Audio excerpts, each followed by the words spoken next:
Hi, my name is Shannon. Welcome to Cohart Selects. Let's take a tour of some of my art.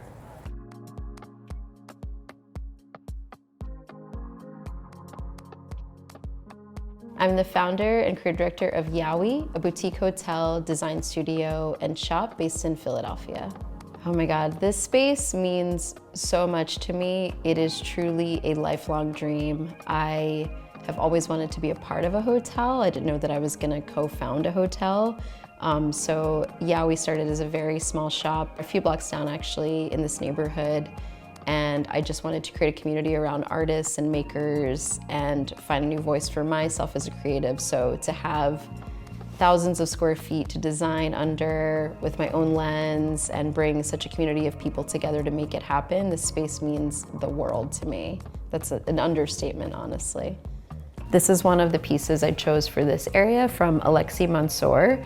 He's a Philadelphia-based artist and photographer, and a lot of his work harkens back to his Middle Eastern heritage, his religious upbringing, and kind of new interpretations of those ideas. And this was actually a sketch that I saw in his workroom that I wanted to turn into a print. He was working on a show at the time and had these huge, beautiful oil paintings. In this particular area, I chose this soft violet color. So I love how the graphicness of this print bounces off of it and then kind of speaks to this textile piece on the other wall by Gallagher.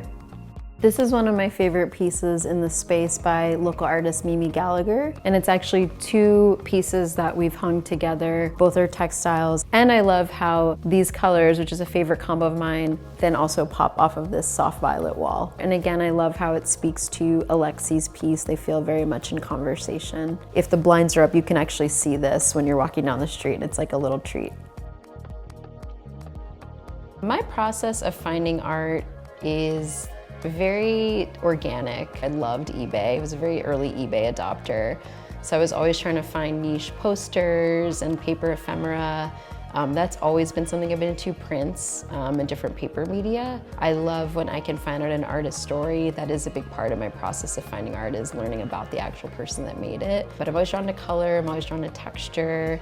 I love really bold items. I put like a piece in one of my former projects. It said "Die USA," and I remember the client being like, "Are you sure you want to put that in here?" And I was like, "Yeah, it's provocative. People will take photos of it." Or like a John Casser woman's butt. Like I just like pieces that make you think and make you talk. For me, being a collector feels super meaningful in that, you know, you're able to create your own space through these things that you find. And for me, my taste has changed over the years, but there are things that I'm always into, and that kind of comes back to being a collector and always being drawn to certain objects or certain artworks. It really does add a specialness or some depth and more interest to the spaces that I either live in or work with. It's never not exciting to me to find something that I feel is unique or special, and to be able to put those pieces into a new context or into a different context once you have them. So this is one of my favorite pieces in our space. It's by artist Alyssa Piro. She's based here in Philly. I commissioned this piece from her, and we went back and forth a little bit about what we wanted the shapes to be, but we kept landing on this eye. Sometimes the eyes looked a little mischievous, sometimes it looked a little playful, and I loved what they kept bringing me back to was the cartoon Aeon Flux, which was one of my favorite cartoons as a child, and just that visual of her eyelashes becoming Venus flytraps and capturing the fly. So I thought that was really fun, like back reference, but this is a custom tile work that she handmade. There's a mix of shiny glazed tiles and matte tiles, but it really is truly stunning and one of a kind. I've never seen anything like it. And it's definitely a piece that gets our guests talking if they stay in this suite. The work behind me is by artist April Pascua. What we originally intended for it to be is not what it ended up being. April sent me a graphic art. She's formerly a graphic designer. We thought about printing it and doing kind of a screen printed art that was really graphic. And then I thought it would be really interesting to actually make her art a 3D piece. So I paired her with my friend Dante, who has a CNC fabrication company, and we decided to make her graphic art into a 3D work carved into wood. And her art is a depiction of a woman carrying a jug of water over her head. I surround myself with art because it's beautiful. It makes me happy. I started going to the art museum very young as a kid. And for me, art, like art and film and music, they're a fantasy. They're a way to think outside of your world or to see someone else's point of view. I think I can't imagine my spaces not having art in them. I think when I go to someone's home and there's no art or no books, I'm like a little freaked out. I'm like, I need that stuff in my space to make me feel whole and to feel excited and to feel inspired at the end of the day. My favorite artwork in my collection is a print by Brad Phillips. It is a to-do list that's hand-painted. I have a print of it and it says, to-do list, get revenge, get groceries, and exercise, which I think is really funny. I'm a Cancer and we hold grudges like to our death. So I really was inspired by this piece, and it's one that anytime someone comes over, they make a comment about how funny it is. This mirror is one of my favorite pieces in the place. It's by my friend Kelton Bumgarner. Kelton actually made the first one of these as a gift for his girlfriend, Emily, and I loved it so much. Hers, I think, was purple, and I was like, I'd love to have one of these in our space. So I had him do a version just for us in this beautiful like grass green, and I hope that we can make different versions of it in the future that are different sizes and kind of like applicable to different spaces. These beads are a piece that I commissioned by a local artist, Jeff Rubio. I first had the idea to make this large terracotta feature wall because this is our only double suite. And in my experience, doubles are usually feel like kind of commodity or like second thought in hotels. So I wanted this to feel a little more dynamic and bold. So I had a friend make this Venetian plaster wall, and I thought that Jeff's pieces would be the perfect complement to them. So these are actually ceramic beads that he makes in South Philadelphia. What drew me to them was that they reminded me of an old photo I saw of Serena Williams and the beads in her hair. And I always wanted beads in my hair as a kid. My mom would never let me. So this feels like a funny full circle way to get them in a new interpretation in our space.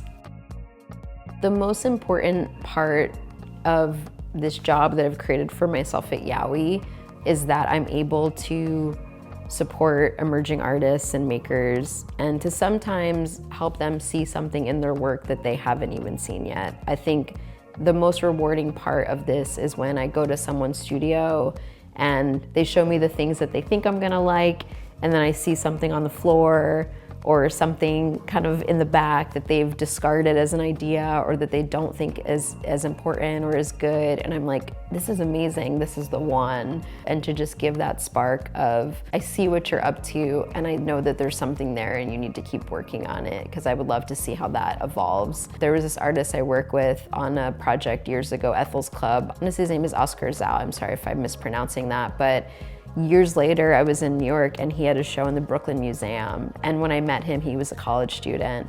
And it was so exciting to see his work was really gestural and colorful, and he had this really unique way of painting people. And he was telling his story of his heritage, and like it was so important. And I saw that from just like seeing his work online and then getting one of his pieces for a client. So I'm always so inspired and excited when I see the work of an emerging artist really frame the conversation in new ways, and it happens all the time. It's happened countless times in my 8 years of running YOWIE. This work by Nooran Matties is really unique to me. She took a lottery ticket and blew it up and then beaded it. So it's got this very fun tactileness to it. I loved how unexpected it was. I think when I first saw it from an image, I was like, what is that? And then when I saw in person that it was these beads, again, I love these beads. Back to Jeff Rubio's piece. Yeah, it's great. I know that she started making these a few years ago, I think during quarantine, and I love that we have one of them in our space and that people get to experience this one-of-a-kind piece. This is one of my favorite pieces in the space by local artist Clyde Henry. He's part of this group called the Center for Creative Works, and it's a local nonprofit that works with adults with intellectual disabilities to help figure out if they want to create art, like give them creative workspaces and see that their potential in what art that they're creating. So we actually have a few pieces from Clyde in the space. This piece, it's so gestural, it's so colorful, and I love how it speaks to the wall as far as like its color and being more conversational. So this is one of the smaller works we have by Clyde, which is an untitled portrait, and I'm going to take you upstairs in a bit and show you a larger work that we have from him as well. This is the piece I mentioned in Suite 202. This is our larger work by Clyde Henry, who's part of Center for Creative Works. I absolutely fell in love with the color of this print, and it was another gestural portrait. I love that the person has this really long, interesting earring, which is really fun, and a matching hat. And then I thought it'd be great when we frame this to bring out the purple color in this work. I've really gotten into colored frames. It's becoming kind of like a part of my practice. So we chose this deep purple frame that kind of really brings out the purple, but then juxtaposes really beautifully against the orange and the red. So this is, if we ever move things around, this is definitely one of the pieces I might take home with me.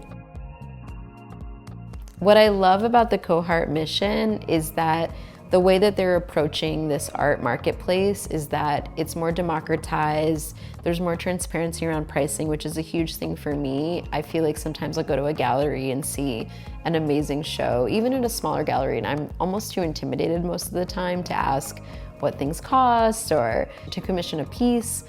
So I love that this is just very open. I love that there's a social aspect to it.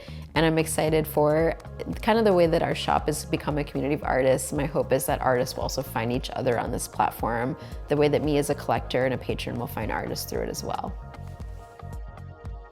Thank you for spending time with me and letting me share my art with you. I'll see you on Cohart. Bye.